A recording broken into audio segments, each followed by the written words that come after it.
I just remember what you're talking about next. Yeah. You did not like it more. Nope. So I guess the peel the curtains back a bit. This is the second time we've recorded this. It is now 7 o'clock at night, going on to be 8 o'clock. We recorded this earlier at around 2 o'clock?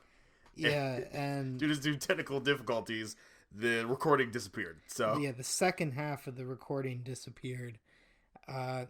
Good luck finding the break. I think we were pretty smooth. Yeah. So it's hard. It's gonna be hard to find.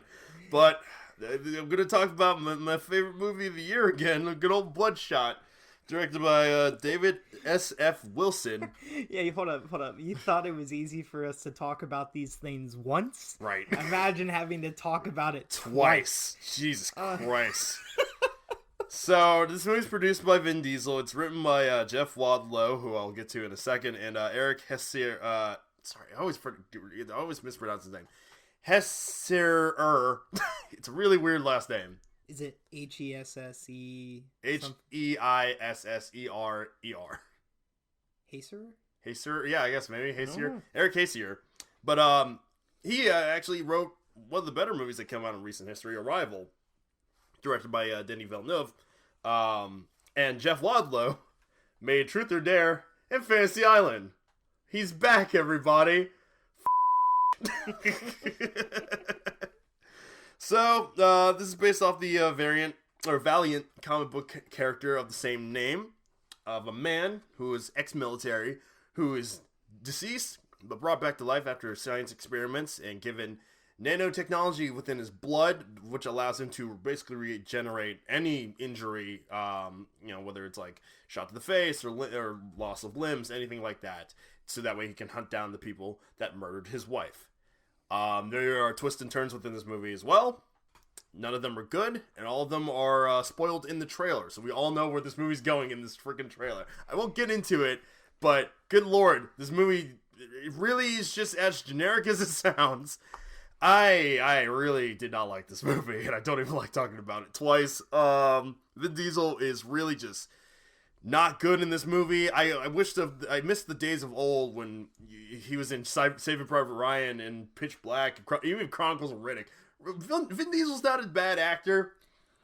What was that film he made, when he first started out? Do you know what I'm talking? Yes. It's he sent it to everybody to get. It's I think it's called Multiracial or something like that. I enjoyed it. I remember liking that one. That one's really, really good. That honestly, he hasn't even reached his acting talents since then. That actually has a lot, but I think it was something more personal, which is why he could do it. But this movie also stars Guy Pearce, who I don't know what he's been doing lately. I feel like he keeps popping up in the weirdest things, and I never like any of it. But he's playing generic villain number one. It also stars Toby Kebbell, who... Is that the character's That's name? the character's name, yeah, it is now. It also stars Toby Kebbell for 2 scenes, and I really hate his agent, because I swear to God, that actor, he's so good. He's in the season 1 of Black Mirror, The Entire History of You, which is one of the best episodes. He's also in Rock and Rolla, one of my favorite Guy Ritchie movies, and I feel like his agent is just do Clash of the Titans, and do the Ben-Hur remake, and do Bloodshot. He's so good, and nobody uses him correctly. But anyway, if this plot sounds kind of familiar, it's basically Upgrade. And if you want to watch a better movie done with a similar plot that has the whole thing of someone dying or becoming horribly injured and then given another chance to find the people that ruined his life, just go watch Upgrade. Lee Wannell has already proven himself to be a really good director with this and Invisible Man, so you might as well just go see that instead. This movie's... It's generic. The effects are bad. There are many fight scenes that have Vin Diesel as a full CGI version of Vin Diesel, and it looks like a PS2 game. I almost wanted to pull out my controller in the middle of the audience and just start playing the game or the movie. You keep a PS2 controller in your back pocket? Sometimes, you never know. I really didn't like this movie.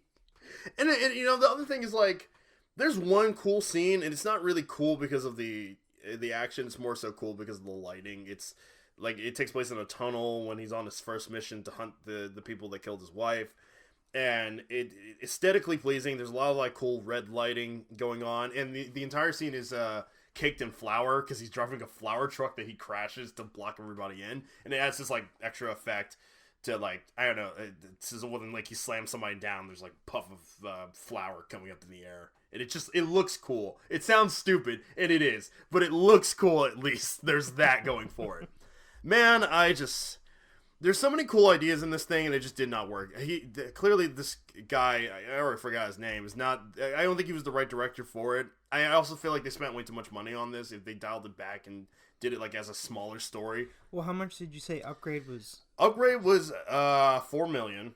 And you said this was close to 40. This was $40 million. Yeah. And clearly it showed $45 million. It's only made $6 million back. So it clearly shows that just because you have a bigger budget doesn't mean the movie's going to be any better. So yeah, I personally am not a fan of Bloodshot. I keep want to call it Bloodsport because I'm thinking of the Van Damme movie from the 80s. It's a much better movie. And I would much rather watch that instead. So yeah, I'd skip this one. Go see Birds of Prey. That's at least a good comic book movie. I'm gonna give this one 1.5 stars. Out of 5. Wow, out of we're 5, yeah. really not doing well today. Not great.